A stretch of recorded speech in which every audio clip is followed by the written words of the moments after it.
What's going on, everybody? This is Adi with Heroes International, rolling solo today for a big win. Olympiacos win 3-2 away at Paok today. Huge for us. We are now tied for first place.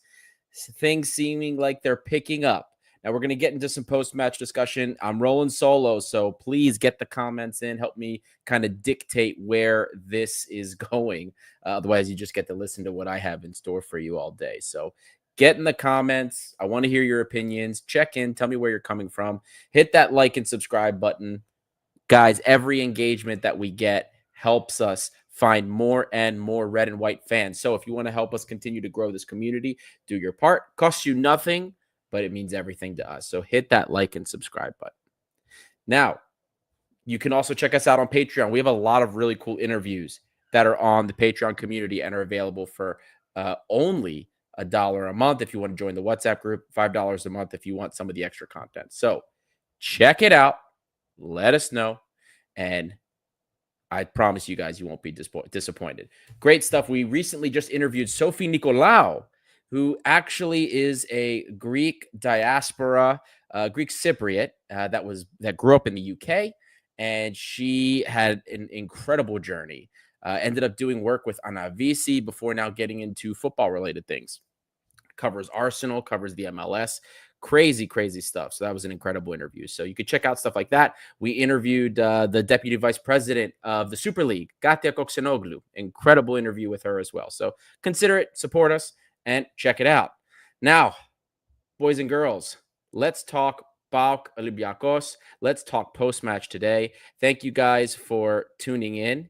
It is crazy stuff. George Botzi's very good result, but still shaky. Trajectory changing and possibly season changing win. And it all started with Bobby's. Play the youth, and they will lead us to glory. Ben DeRosia. Eustace Pascalis, patron. What's up, buddy? Hey, man. Big Toumba generating appearance by Danny for all of us criticizing him so far. Am I right? He was okay today. I don't think he was amazing. He was all right. He still had some issues, which I'll get into later. NP here, 4 young Greeks start in the starting 11, 1 in every line, and we won at Toumba. Which other team can achieve that? Guys, this is such an important point. This is really an important point because I talked about this on social media. I put a little stat up. Olympiacos in the Europa League had 5 different Greek players, all under the age of 28 that played. The average age of an Olympiacos Greek player that played in the Europa League was 20.6 years old. The oldest one was Panos Retsos, 26. Crazy, right? Panos Retsos is only 26. The guy's been everywhere. You think he's way older than he actually is. But, I mean, craziness, absolute craziness. There's so much, even with some of the poor performances, there's so much we have going for us. We have an amazing crop of very young players. Even Apostolopoulos at the left back, who maybe isn't everybody's favorite of the Greeks that we have, but he does a decent job when he's on. 21. Incredible. Mouzakitis and Kostoulas are 17 years old. I mean, it's ridiculous. It is absolutely ridiculous.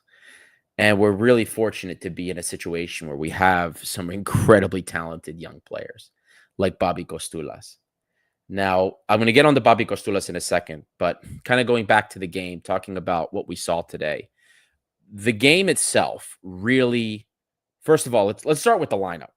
When we saw the lineup, we knew that there were some changes made. And it was one of those situations where it was like, all right, we've got Danny Garcia playing with Mouzakitis, Pirola on the left. Everybody was fine with that. He's looked great on that left fullback covering with Francisco Ortega not being healthy.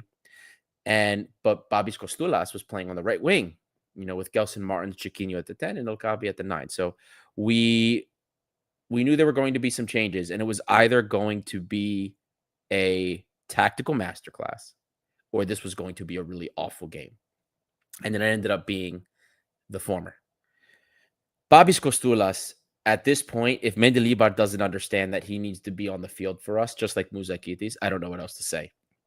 Because that kid, sure, maybe of the 3 goals, he's got 1 goal. Maybe he wasn't directly involved in the other ones, but that kid made his presence known today.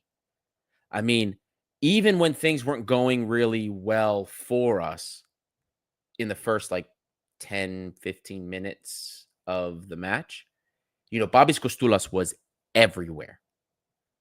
Kostulas was everywhere. He even got his head on the ball a couple times. In the first 15 minutes when it was really all Paok, maybe even 20 minutes, we could say. Babis Kostulas was everywhere, running all over the place. And I think in a way that kind of took some of the load off of Chiquinho in the press because Kostulos was actually doing his job pressing. So maybe there's an aspect to that. And, he's just an incredible player. I mean, guys, like that he had the Takunaki, that little back heel for an attempt that maybe Kaabi could have had. He got his head on so many balls. He did so well playing off of not just Muzakitis, but other players. I don't care if he's only 17 years old. Like, for me, if you're good enough, you're good enough. And Babis Kostulas is good enough. Muzakitis is good enough. Muzakitis, we know that at this point he is a starting player. He's part of the core starters. I think Kostulas needs to be too. He's not a natural winger, but man, he ran his absolute butt off today. And I respect that. I love that passion. And if the other players aren't going to do that, they can hit the bench. I don't care if that means it was a failed transfer window. I don't care if it means that, we're admitting that we failed at something. I don't care. These kids, our transfer policy was supposed to be built around these kids and what they had to offer us. Play them. If they're the best we've got, play them because they want to be there and they're fighting for every minute on there. So Babis Kostulas was just something else. I mean, the team looked much better in many aspects. There's still some issues in the midfield. So we really need to figure some of this stuff out. Danny Garcia, especially early on, Danny Garcia was burned through a few times in that midfield. He got better as the game wore on, as did Muzakitis, but I'm still not comfortable with Danny Garcia there, especially with that mustache. He's got to get rid of that thing. It's terrible. I don't know who's talking to him, but that guy needs to get rid of that. Stefanos D, patron. Oh, Stefano, come on, buddy. Thank you so much for the donation. Stefano says, can we finally put the rest of the myths that Paok made good transfers this summer and has more creativity than us? Mono Olympiacos, Klistas Astinora, Stusana Pateones. Stefano, killing me. I love this guy. I think it's really just I know that I see a lot of people that were talking about Paok's transfer window, Panathinaikos, which, by the way, guys, Panathinaikos changed their coach, and players are supposed to be playing well when a new coach comes in. They look just as crappy as they did under Diego Alonso. They played against Lamia today, and I just pulled up the stats. I didn't watch the game, but I was pulling up the stats. Awful. Awful. For a team that spent the most amount of money of all the teams in Greece, awful. I don't want to hear anybody complaining about with us with respect to the other Greek teams, because the worst part about watching this game today and watching Paok, first of all, the goals that we conceded, the second one was just, especially the second one, super unlucky. David Carmo trying to stop the ball and he ends up deflecting it in the goal. Even the goal that they scored with Baba, I mean, issues with our center, with our defense, again, getting too tight, too compact into the penalty area and leaving a man open, but very unlucky goal to concede there as well. It's the fact that we are level on points. Paok is probably playing, even though they've had some howlers themselves. The fact that we are level on points with them at this stage is really frustrating. We have done ourselves as a team, Olympiacos, a disservice because we're a better team than they are, and we've dropped stupid points for so many idiotic things. We've done ourselves a disservice. Anyway, it is what it is at that point. We're happy for the win. The team did a lot of things better today, and it was no coincidence that a lot of that was on the backs of, some of the academy kids. Chiquinho had a much better game today, compared to Thursday, where I thought it was one of the worst matches I'd ever seen him play for Olympiacos. Very good from him. Retsos had a couple of those moments today, but he was also extremely important, especially in our buildup. Retsos especially in the first half, he had a couple of decent balls directly to their penalty area that we almost capitalized off of. One in particular, where Kaabi put the goalkeeper in trouble, and he almost made himself an opportunity there. So some very, the very, very, very interesting things there. I'm hoping really deep down that this match is going to especially against the Ike game, is going to just give us something now that maybe was missing. That little extra thing that we had been missing so far in the league so far. Maybe it's a launch pad, like Johnny Zabukas here says, for Costulas. I hope it is, because that kid has deserved a goal. The effort has been there. He just hasn't been able to really put it to get it, but the effort is there. It really is. Aris Calamatis, Granddaddy Mendy, St. Jolakis, plus our academy are saving again this season. Management needs to get their shit together. I mean, they are. The academy is saving the season. I still think that we shouldn't be hesitant using more of them, in particular Papacanelos. I think Papacanelos is one. If the wing options are not performing to the level that we expect, I think Papacanelos should be an option as well. None of the U19s have disappointed us, especially on effort. They're gonna give you everything. And you know what? If I have to have a whole team of U19s out there because the pros aren't doing it correctly, I'd rather have that. Quite frankly, guys, I would have rather had Baculas in than Danny Garcia.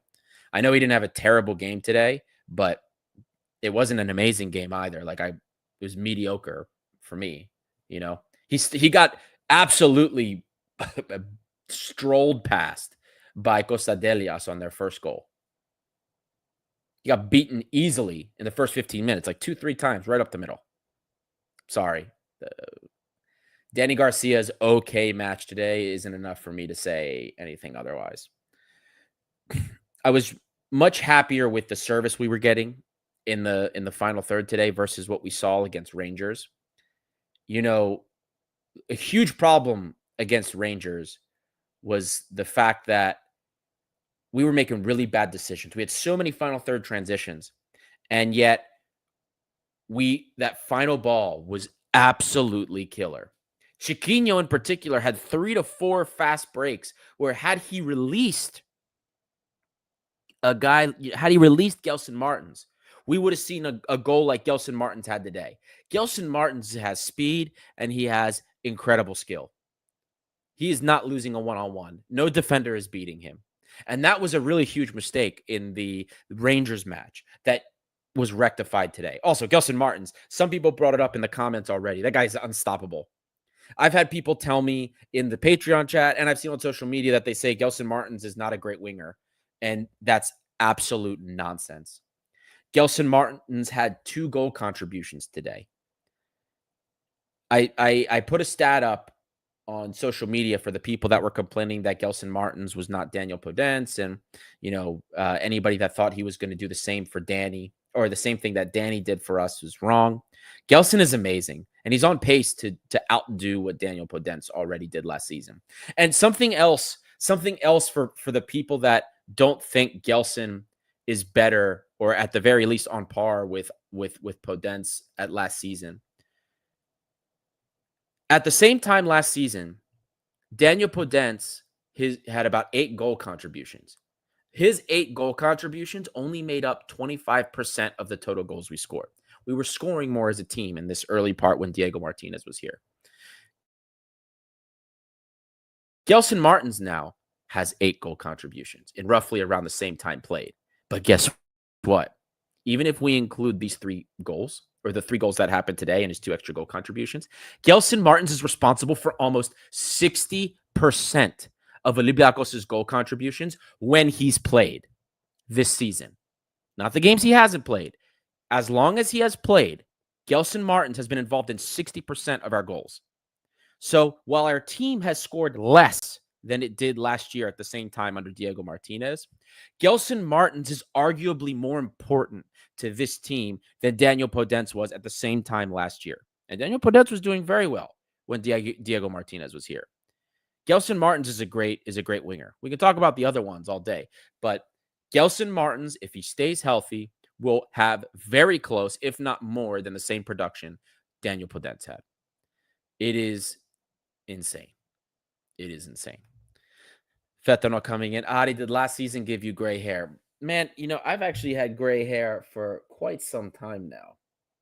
But, when I usually get a haircut, I don't usually let my hair get this long, but it gets cut, and it's not always easy to see the white and gray hair. But when the hair gets longer, it's a lot easier to see. So it's yeah. What can I say, guys? 35 years old now, turned 35 about a week ago, or a week and a half, maybe. No, not even 9 days ago. So it is what it is. I'm getting older, man. Kids will do that to you. Dimitris K. Gelson Martins is class, brilliant winger, but poor finisher. We will always need a great striker finisher like Kaabi to maximize his contributions to the team. I actually do not disagree with that. I think that is very, very true. Leonida Stammen, it showed improvements when he came on. Yeah, when he was subbed on, actually. When he was subbed on, I don't think Look, guys, Stamenic, I think. Look, I've been very disappointed with him because I had much higher hopes for him than what we've seen. I still, hot take, if Stamenic isn't going to be effective for us deep, I would like to see him in Chiquinho's role. He's aggressive. He can run all day, and he actually doesn't have half bad distribution. Now, Chiquinho's got a little bit more flair. Chiquinho's a little bit more creative than Stamenic, but I think he could fulfill the pressing duties. So just something for Stamenic. But yeah, Stamenic has taken a little bit longer to settle in. We talked to some of his former teammates, one in particular, and they had nothing but good things to say about him. But it took him a while. Don't forget, at Red Star, it also took him a little while to settle in there too. It's unfortunate, but I think Stamenic is one maybe we need a little bit more patience for. But yeah, there were some decent signs when he got subbed on today. I don't think he was poor. I think he was all right. And I think the Stamenic sub today was a solid sub by Mendilibar to lock things up. Very logical. I already said earlier, I liked kind of the experiment. I liked what he did today, throwing Costulas out on the wing. Wasn't a huge fan of Danny Garcia starting, but Heze needed a rest. Rodinei, of course needed a rest. Coutinho looked pretty good, except for him getting sucked in on that first goal. We have a huge problem, our defenders, when we get caught in transition and we're going back. Our fullbacks do not seem, either they're not communicating with the center back or they're not seeing these players coming in on the outside. They get sucked in deep, and then we always have somebody that's out wide, and they're just able to get like a clean shot on goal. It's ridiculous. So that's one thing here that really frustrates me. Alex Androsism, speaking of Chiquinho, if we are allowed to criticize something today, I would criticize his many lost balls and failed dribbles. Well, that's enough. Dude, he had a lot of bad giveaways on Thursday against Rangers. Actually, second to Muzakitis, he lost the ball the most on the team. Muzakitis had quite a few losses, but at the same time, he's 17 years old. We're not going to hold a lot of those against him, especially when he was one of our more positive players. But no, that's a thing with Chiquinho as well. But Chiquinho did very well on the press today. Chiquinho, of course, had an assist. So, the overall, I think Chiquinho had a great game today. He did lose the ball a lot, but I mean, in the grand scheme of things today, he did just about everything he was supposed to do correctly. So if we had the Chiquinho that showed up today on Thursday, I think we see a better result, especially with his 4 breakaways that he screwed up on Thursday. Guys, 20 minutes in here. If you haven't seen the poll yet, we have a poll for Man of the Match Coaches grade. A lot of you have already begun doing your votes. I don't think it's going to be a close one. I haven't yet looked to see who you're voting at. I expect, I have an expectation at least, I think, for the voting. But anyway, get your votes in. Let me know who your man of the match is, because we're going to do man of the match at the end of the segment. And if you don't like any of the choices that were provided to you, in the comments, tell me who you think. Tell me who you think should be man of the match. El Kaabi showed up again today. El Kaabi with another goal. I mean, El Kaabi is a machine, guys. El Kaabi is a machine for this club. I don't even know. I don't even know what to say at this point.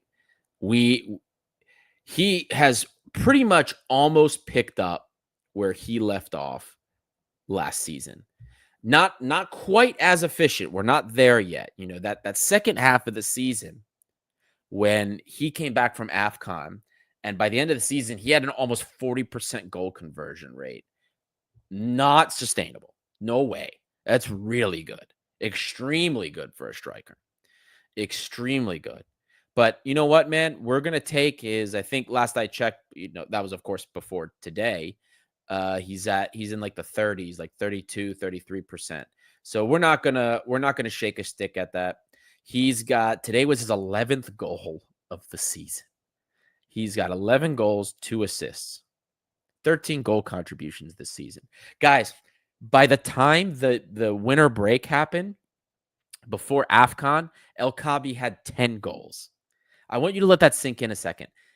At the end of the winter break last year, before he went to AFCON, he had 10 goals. And people were upset because, you know, he was missing a lot of chances, and he could have had a lot more than 10 goals. And, you know, he ended up having the majority of his goal contributions in the second half of the season, an absurd amount. He's got 11 goals now, and it's not even the middle of November. There's a lot of football that can be played before the holiday break. El Kaabi's got 11 goals and 2 assists already. It is insane. You know, a guy that really should have been on the Ballon d'Or list. I'm not saying he should have won it. I'm saying he should have been on the list.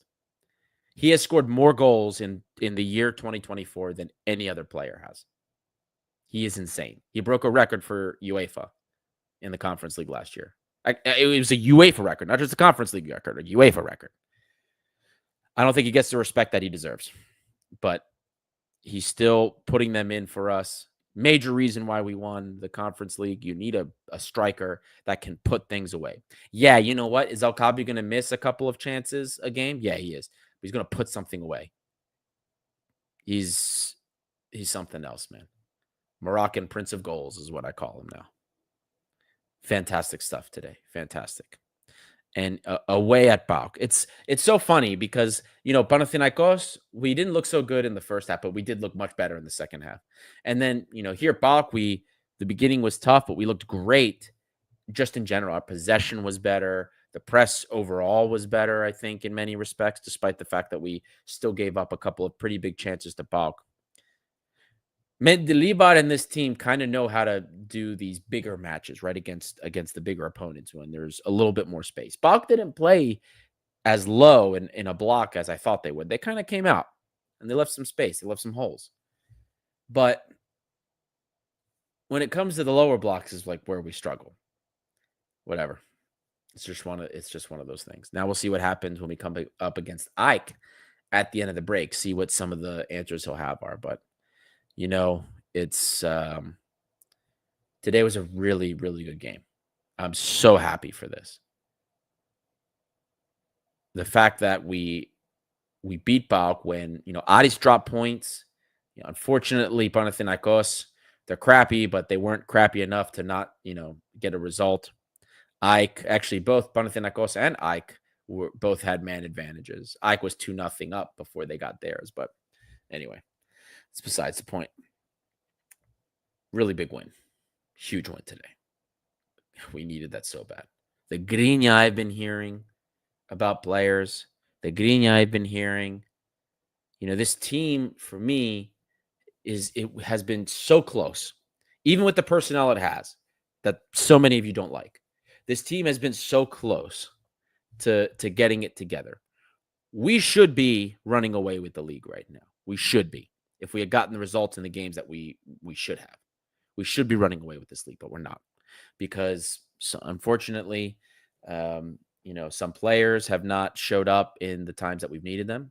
Mendilibar has made some horrific decisions in so many of these matches, leading us to wonder if he is capable of winning the Greek league. Is he capable of doing something against these smaller sides when clearly his primary offensive strategy is just to put crosses in the box? The team seems like it's starting to put things together. If we played as bad as we did against Rangers, it's still got a draw because of a mistake, our own mistake. What does that tell you? We're in a pretty good position. I definitely think there are some moves that'll be made in the winter, but we're not making 4 moves, 3-4 moves. I think maybe it's 2-3 max. For sure, we need a left back, and I would say for sure we need a winger. That's what I'm looking for. Winger, maybe a winger attacking mid-type player, but that's it. I don't know if I'm going for more than 2. I don't think I'm going for more than 2 players in the winter at this stage. We'll see what happens as time goes on. But, I think we're going to start kicking steam. It's almost a shame that the international break is hitting right now because, you feel like we're starting to pick up steam. But hey, it's a chance for some players who are injured, for some players, to kind of get into rhythm, maybe more players who weren't in shape to get into shape. And, we see what happens. We have Ben De Rosa brought up. We have the Atromidos left back that he's not coming in January. He's coming next year. I know they were talking about getting him in January, but I thought the deal was that he was coming next year, next summer. We'll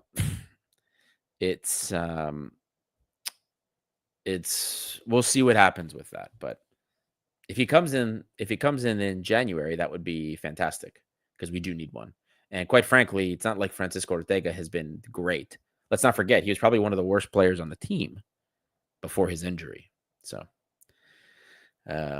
anyway, that's we'll see. We'll see what happens with that. Anyone that's not happy? Is there anyone that's not happy right now with this result? That's not happy with this team? Because I've been hearing a lot. There's a lot of people, a lot of things that have been said. A lot of people that are still upset when I think, despite the fact that some players, maybe, like I said earlier, they're not performing up to scratch. I think we have enough pieces to win this league as it is. We do. Youth included. The rest is on Mendy. The rest is on the players. Today was great proof that they can do it. Today was great proof that they can put something together. They can. We can do it. We can beat these teams. We should have been beating others. We create enough chances, regardless of whether or not you and I want to argue about the quality of the chances, regardless of whatever XG per shot measures I give you, build up anything. We make enough chances to be able to put this league away. Olympiacos has never, since the data has been started with Scout, has never underperformed its XG. This year, we're underperforming in a pretty big way. Yeah. It's not good, guys. So, and that tells you a couple of things, right? That tells you it's a sustainability measure. It means we are creating chances. Okay, not all of them are great because if I use an XG per shot measure, we're 0.11. We're right at the average. The average shot quality of a shot in the Super League is 0.1, and we are right there. So there are teams that are better than us, like Paok. I think even Aris, of course, as well. average much higher quality shots than we do. But we create enough opportunities to where we should be scoring more than we are. And I have to check. I haven't checked with the data today, but like we're underperforming like 2 goals under our XG so far, which is big. Think about it. 2 goals. That's 6 points or 4 points even. Add a goal to the Olympiacos game, add a goal to Asteras. That's a 4-point swing. We're in first place.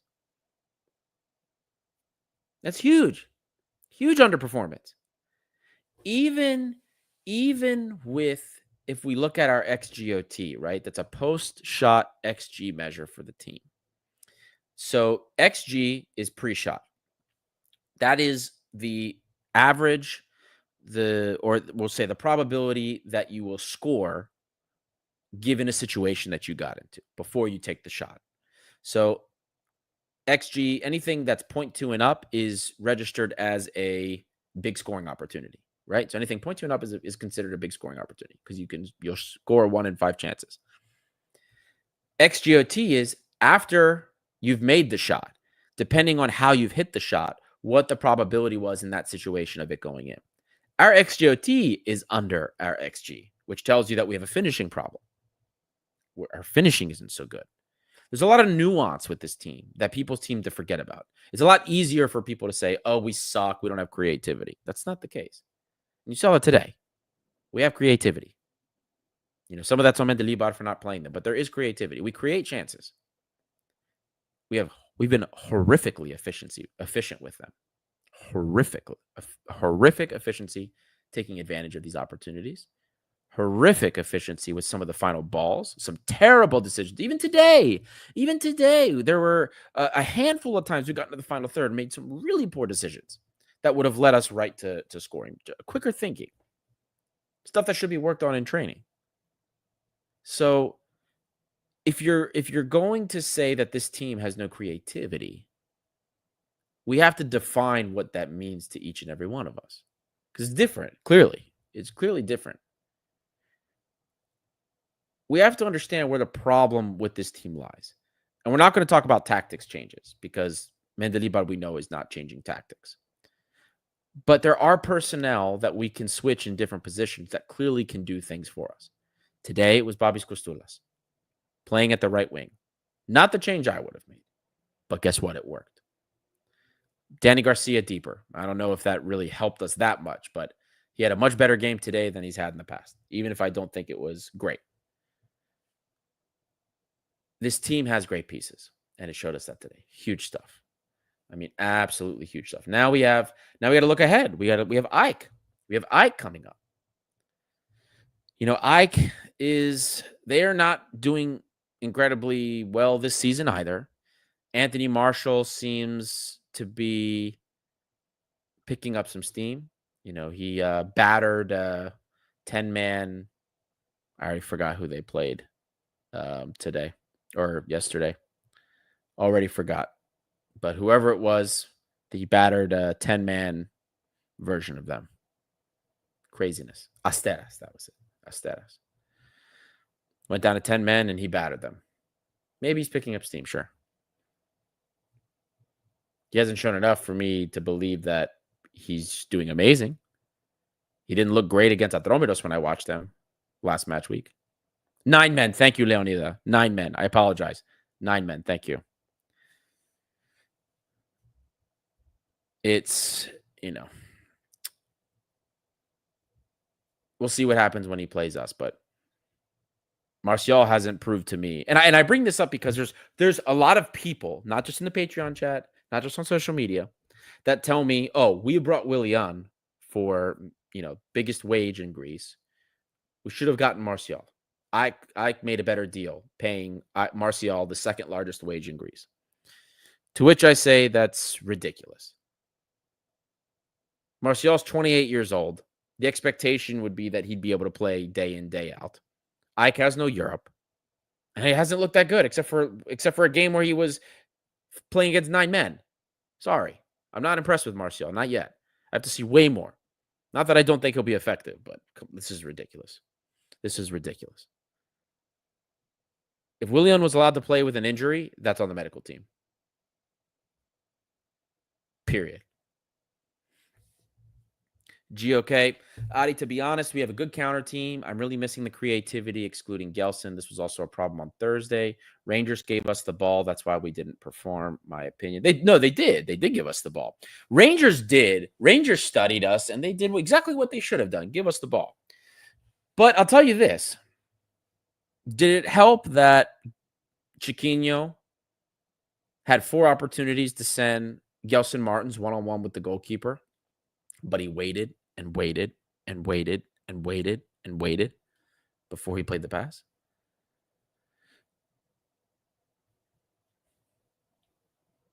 Those were chances. Those would have been great chances. What about Rodinei overhitting almost every cross in the beginning?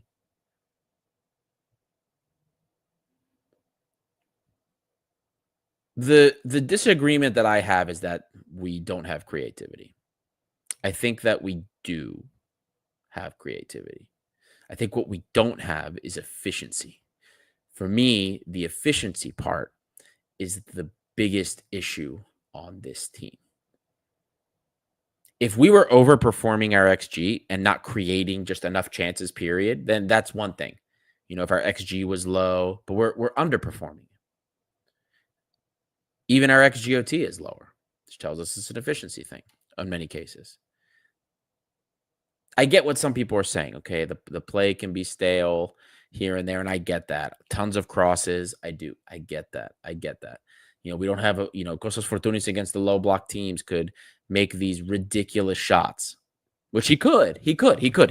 Outside of the 18, I mean, he ripped. Remember before Diego Martinez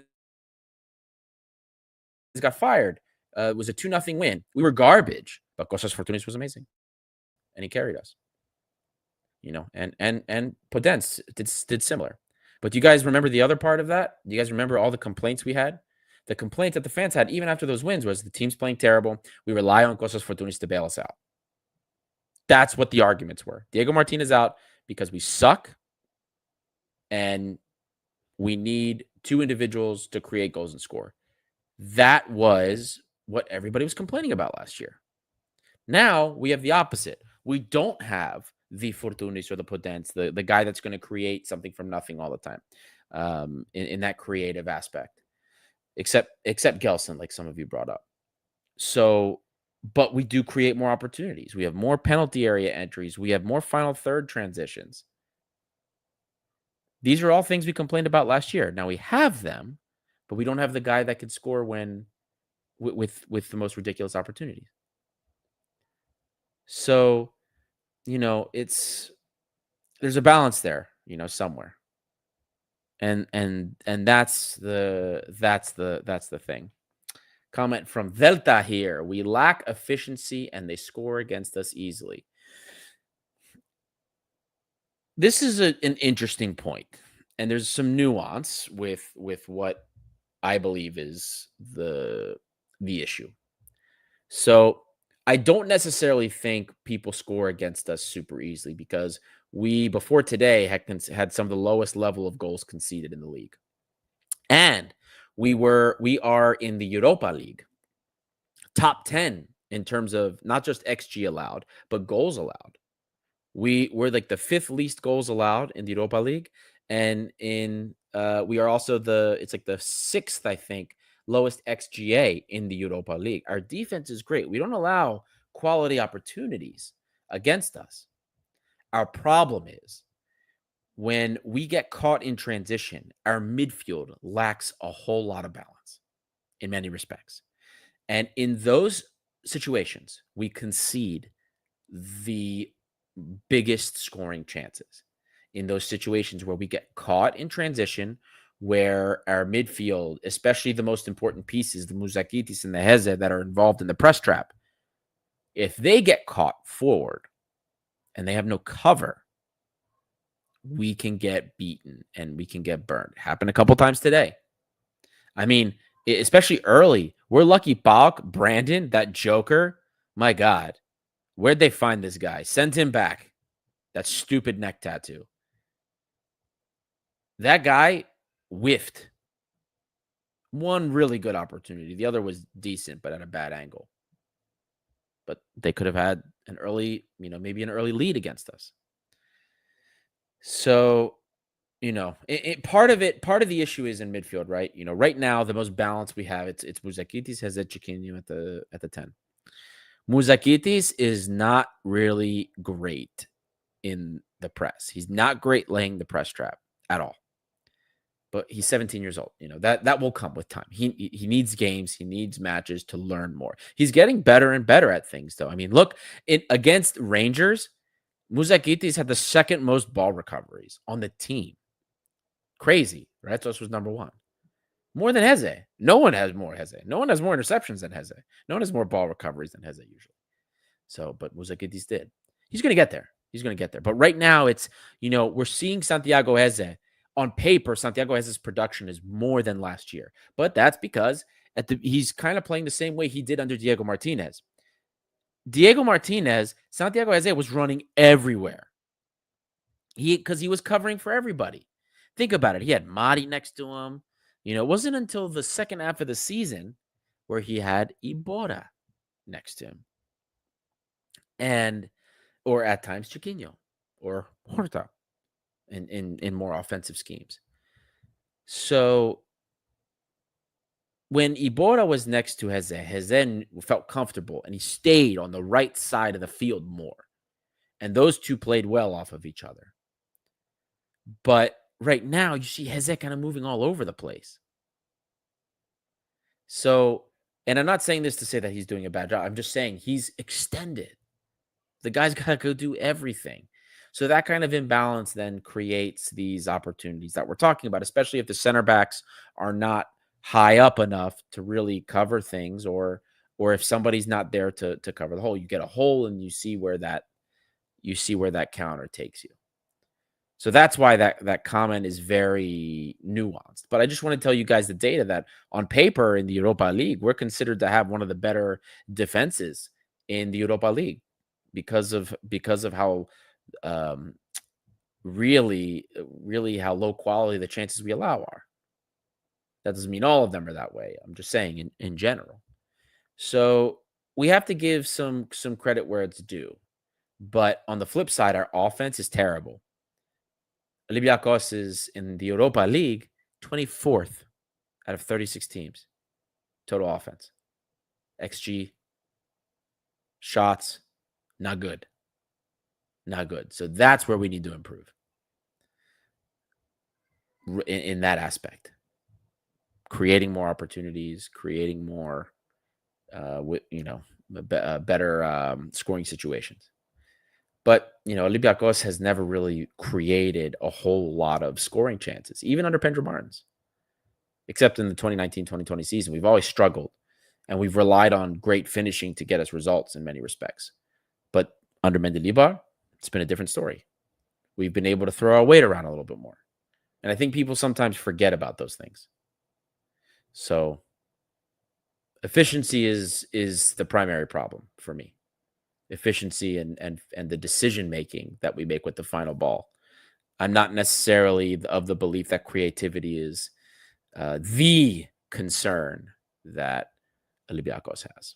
I'm going to go through some of your comments here. We're 45 minutes in.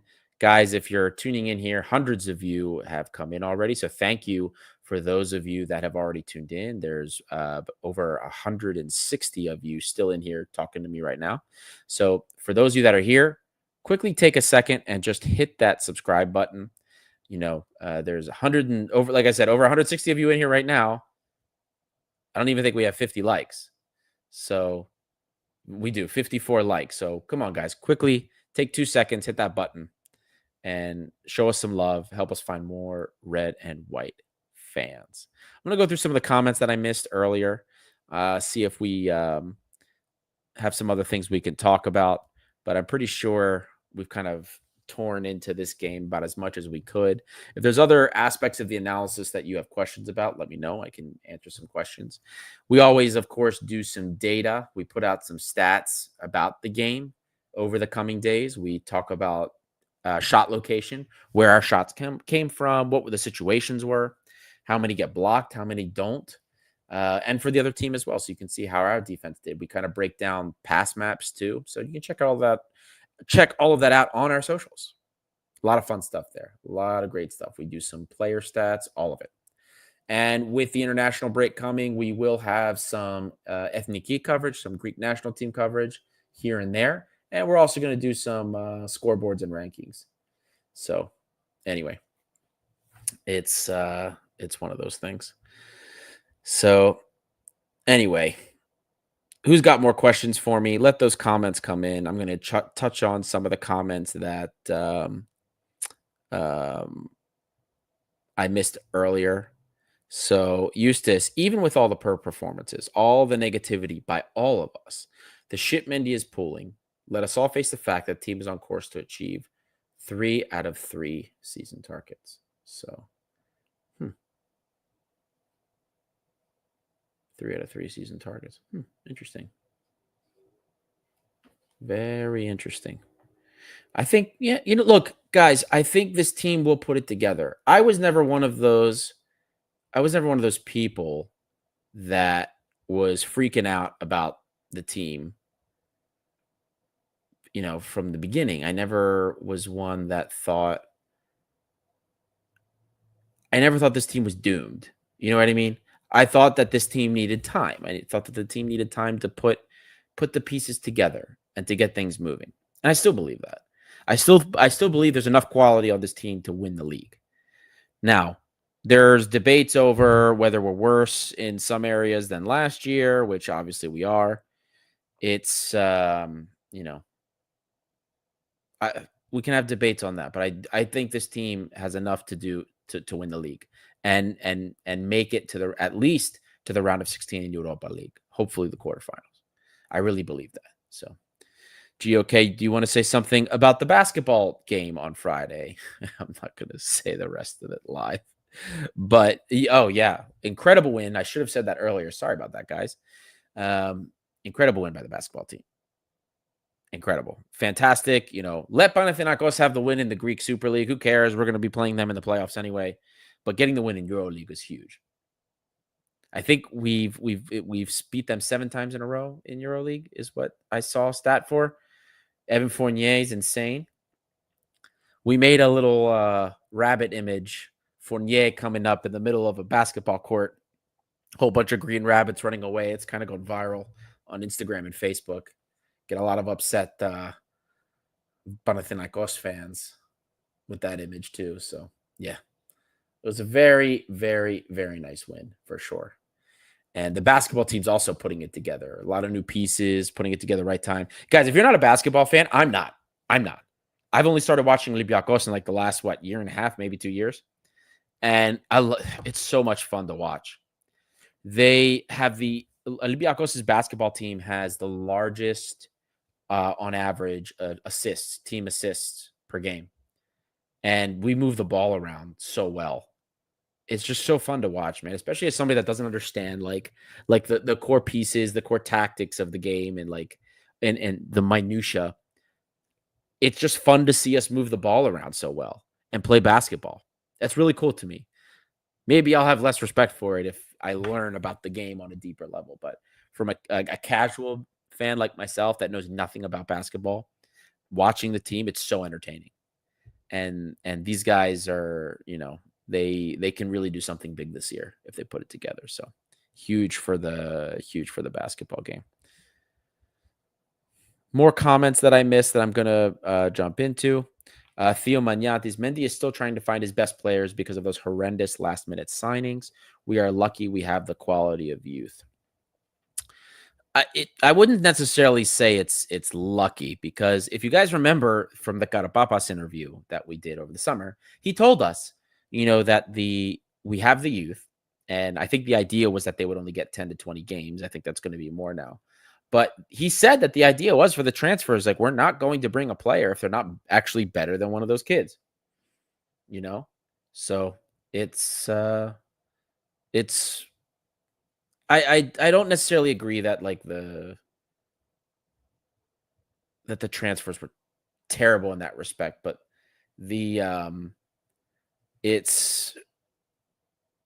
I really think that they had the youth in mind for the transfers when they were making the transfers. So I don't necessarily think it's lucky in that respect. But I do think that they didn't expect the youth to be playing such an important role. Let's put it that way. We can talk all we want about the transfers. Some are good, some are not doing so well. But I think I think some people are getting on some transfers maybe a little bit harder than they should be. But yeah, there's a couple of them that haven't worked out so far. Danny Garcia is one of them. Stamets is another. I'm not giving up on Stamets yet, but Stamets has definitely been slower. Which one? But Lorenzo Pirola, great transfer. Costinha came this summer, counts as a summer transfer. Great signing. Great signing. Split opinion on Christopher Velde. Outside of he's the third highest goal contributions on the team right now. Make of that what you will, for those of you that do or do not like him. Sergio Oliveira. You guys know my opinion on that. I think Oliveira is being used incorrectly. He looked much better when he was playing deeper. He can distribute the ball very well. So that's me. Yeah. Now others, of course, the Willie Young thing, the Willie Young transfer, if he was allowed to play injured, I blame that on the medical staff. That's me. That's it for me. It sucks that, he's making the largest wage in the league and he's not even playing because he's hurt, but that's the disappointing part. But, we'll see. We're going to see what happens as time goes on with those. Greek national team, it's one of the, I don't remember a lot of times in the last couple of years where I was excited to watch the Greek national team play. I don't know about you guys, but I'm actually pumped for this international break. Mouzakitis is called up to the Greek national team, guys. Come on. Jovanovic is, in my book, he's doing it all right. I think I'm really happy that he's bringing in some of the players that should be brought in, like the younger players. I'm really happy that Epo is getting their stuff together finally to bring in, players like Zafiris. Looks like Garatsas is going to be joining. There's a kid from Germany as well. So it's one of those things. I'm excited. I'm happy that more of the younger players coming in, the failed generation, most of them are finally moving on. You keep the ones out of the locker room presence. I get it. Bakasetas, even Mandalos, Pelkas. But I like the pragmatic football of Jovanovic. It's what the Greek national team needs. No John Van Schip. Poyet did more than a lot of others did in the past, but stubborn, stuck with the same idiots over and over again, had no plan B. In the end, not the coach for us. Jovanovic seems like the real deal. Question from GOK. Adi question. After Thursday, I'm done with Veld.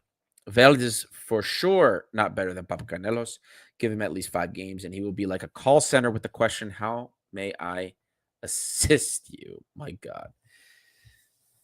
I was the first one to tell you guys that I thought Veld would struggle in Greece with the park buses and that he needed to figure that out if he was going to have success. And he, in a way, he still struggled. But the last 2-3 weeks have not been awful.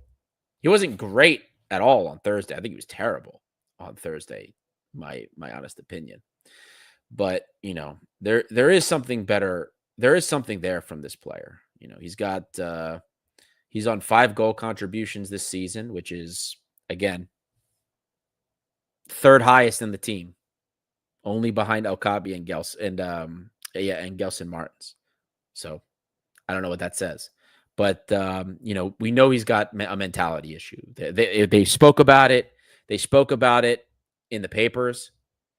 We know that there's an issue. I spoke to people in Poland that covered Lech Poznan, and that was the big thing that they said for Velde was if he gets into a slump and the mentality drops, it will be horrible for him. And I think that's kind of like what we're seeing, you know. Doesn't always early on in the season he would press, he would track back, but I see a lot of the players on the field getting upset with him. It's not a good sign. Papacanelos, when he's on, runs all over the place. Babis Kostulas, when he's on, runs all over the place. As much as I think Veld will, maybe needs more time and I think he can come good, we're not a charity. And if the kids are going to show me more passion and give me a better chance to win, I'd much rather the kids play, So if right now Christopher Valde's form isn't doing well, but I have Papacanelos on the back, I have no problem playing Papacanelos. I've never had a problem with him, because I know I'm going to get the energy. I know I'm going to get the passion. So I don't think you're going to find any disagreement with me in that at this moment. I would rather see Papacanelos playing than Christopher Veld. But at the same time, I don't think that all of the criticism I see of Christopher Veld is warranted. But anyway, it is what it is. We'll hope that Christopher Veld does come good at some point. Dimitris K. Jovanovic also seems like a really humble, intelligent person from his interviews. Really promising coach and probably what a young Greek team needs. Yeah, I think this is true. We had been talking about for a little while about when I remember it was like last year, maybe even the year before. We kind of talked about Greek national team coaches that we thought would be good Greek national team coaches or potential coaches. And Jovanovic was one. We said if he ever left Panathinaikos, like he could be a decent coach for the Greek national team. We talked about, I think, what was Donis an option? Maybe, I don't know. But I remember we talked about Jovanovic, like especially back when we heard that like there was some, discontent with Jovanovic and some of his results. We were like, take him to Greece. He just seemed like his style of play just seemed like it suits Greece so much. You know what I mean? And look at how compact the defense has gotten, how much better the defense has gotten under him. Yeah, I like him as a coach, man. He frustrated the hell out of me when he was at Panathinaikos, and he's doing the same thing in Greece too. Like the way that the team is structured to go, to break into the final third. He doesn't have a lot of volume, and it was the same with Panathinaikos, but man, it's so efficient. It's the same thing now. 40% of the attacks, the open play attacks, convert to shots. It's the same with Panathinaikos. That was the highest in the league. He has a system. It's pragmatic and it works. And he's found the correct personnel and he's willing to try young kids. So it's really, I really think he's a great coach for a young team to have. Awesome. He's talked about the youth too at Olympiacos. He's talked about how important it is that we've been giving them the chances. So, guys, Mouzakidis, Kostulas, I already talked about Zafiris and Karatsas before. He also uses Kouliarakis. We've seen him use Kostadelias more. We've seen him use Tsolis more, who Poyet seemed to be allergic to. So, a lot of good signs for the Greek national team, guys. All right, everyone. I'm going to go ahead and wrap things up here. We're going to do man of the match, coach's grade. And we're going to talk about that. And then after we do man of the match, coach, we're going to wrap up here. We're going on an hour. So I'm going to start off with my man of the match. And I think if the context were different and this were just another game, my man of the match would most likely be Gelson Martins, goal and an assist. And he was just dribbling through box defense today like nothing. A lot of great stuff today. But he won't be my man of the match because my man of the match is, as some people already brought up earlier, is Babis Kostulas for various reasons. One, he kicked off the goal that really got Paok on the back foot and really had us start. We were already kind of getting into the game, and he gets that goal, kind of takes the wind out of Paok's sails a bit. And he was also everywhere. Guys, in the first half, I brought this up earlier, Babis Kostulas was everywhere. Interplay, getting involved with different players. He had probably the most shots in the first 30 minutes. So, I mean, we talked about the Takonaki he had earlier, that could have been a chance for Kaabi. Like, the kid at 17 years old does not play like a 17-year-old kid to me. He looks like he looks like he's a little bit more seasoned. And I love his passion. I love his energy. He just leaves it all on the pitch. So in that respect, that's why I'm giving him a man of the match. I will agree though that Gelson Martins is probably, if I'm looking at this from a more like objective perspective, I think in ignoring some of the other context, I really think that Gelson is probably the man of the match as well. But I am going with Babis Kostulas. And he just was everywhere. He made his presence felt today. He's continued to do it, and he got rewarded with a goal finally. So hopefully this is the start of many more goals for Babis Kostulas. Let's hope so, because I really, really, really have high hopes for this kid and Muzakitis too. So fantastic from him. I'm going to give Jose Luis Mendilibar. You know what? I'm going to give him an A today. It was a nervy 3-2, but hear me out here before you guys freak out. I'm going to give him an A. The starting lineup is not something I would have done. He started with Danny Garcia, of all people, next to Muzakitis. Pirola, we knew that was probably going to happen. Not a big deal. But he goes with Babis Kostulas on the right wing, and he kept Chiquinho at the number 10. And while in the beginning, maybe we struggled a bit, in the end, as we went through the game, it worked. The presence of Babis Kostulas running around everywhere, pressing, and with Chiquinho in that fact, and working well off of Chiquinho, it was a bit of a masterclass. It was amazing. Taking the risk to have so many young Greeks on the field, young players on the field, just in general. Awesome. And it worked.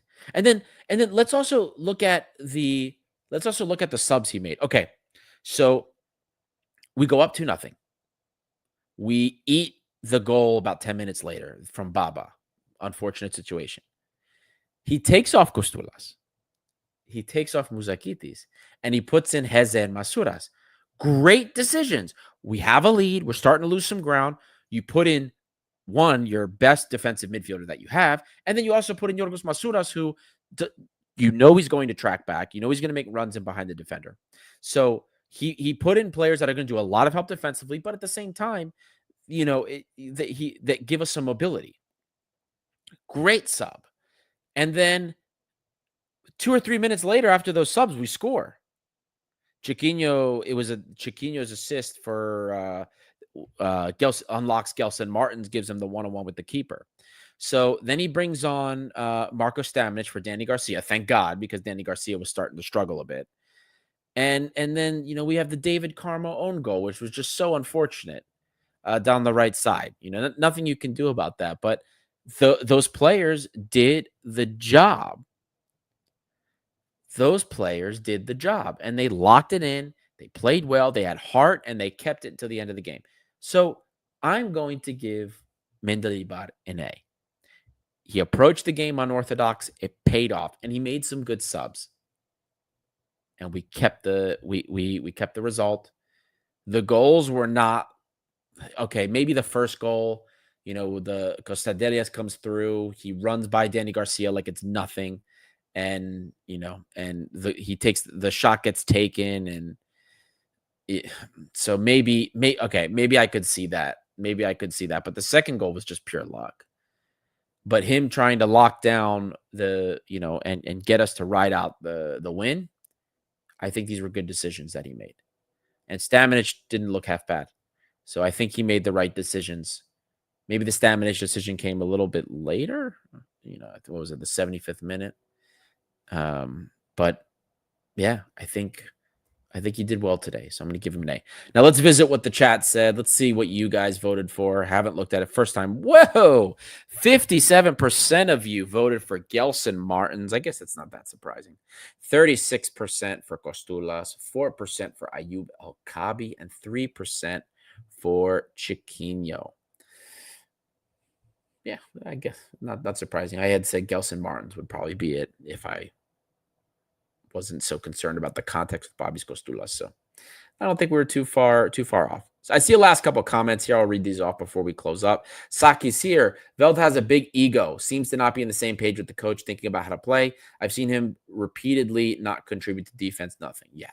We talked about Veld earlier about that. So, and again, if there's a hungrier kid, he can learn to like the bench a little bit. If he's not going to do what he's told, he can watch the kids play. That's how I see it. Learn to love the bench, buddy, unless you're going to fix yourself up. Das Papas. So today we started with 4 juniors, including 2 17-year-olds, and the current under 21 Italy captain. And we won at Toumba. Can't ask for much more than that. No, sir. I'm assuming by 4 juniors, you mean for academy. So Tsolakis, Muzakitis, Kostulas. Are you including Retsos in the junior figure from the academy? And then, of course, yeah, you're right. The Lorenzo Pirola. I mean, like, that's the one thing nobody seems to pay attention to when they're complaining is, like, look how young. We have the youngest team in the Greek Super League, the youngest average roster. When was the last time Olympiacos had the youngest average roster anywhere? Never. Yeah, at least not since I've been an Olympiacos fan. Not since I have been following the team. So, great time. There's longevity here. We should all be excited for that, if nothing else. We've got a very young team that is going to grow over the next seasons. So these U19 kids are going to be the core going into next season. And we'll pick up pieces to go around them. Crazy to think. We've got teenagers that are basic, like 11 players. They're starting 11 players. They are shoo-ins. And we have to build a team around them. It's amazing. What a summer next year should be. What a summer next year should be with these kids, assuming we don't sell them. But anyway, guys, that's all we've got for you today. This is Tiros International by the fans for the fans. Don't forget, if you want to check out Patreon, if you want to help support us a little bit more, hit that patreon.com/Tiros7 International. And you can join the WhatsApp group, which is always lively. Thank you guys again for all of your support. We are going to the Football Content Awards. It is less than 2 weeks away. We are super excited for that. Whether we win anything or not, it's just a huge honor to be there representing Greek football and making sure people are aware that Olympiacos exists. Olympiacos is a big European club. Greek football matters. That is why we are going to be there. So thank you guys for your support. Super excited. International break's coming up, so it's just going to be a Greek national team. Maybe we'll try to get a live show together after Greece plays, talk about whatever news is going on. But yeah. We got some stuff coming out too. I think we have a new Patreon interview coming out, and I think we might be doing something fun. Instead of an analysis video, we might be doing something fun with Martial because he's French and we like how he says English words. So we might be doing something with that. So thank you guys again for listening, and we'll see you next time.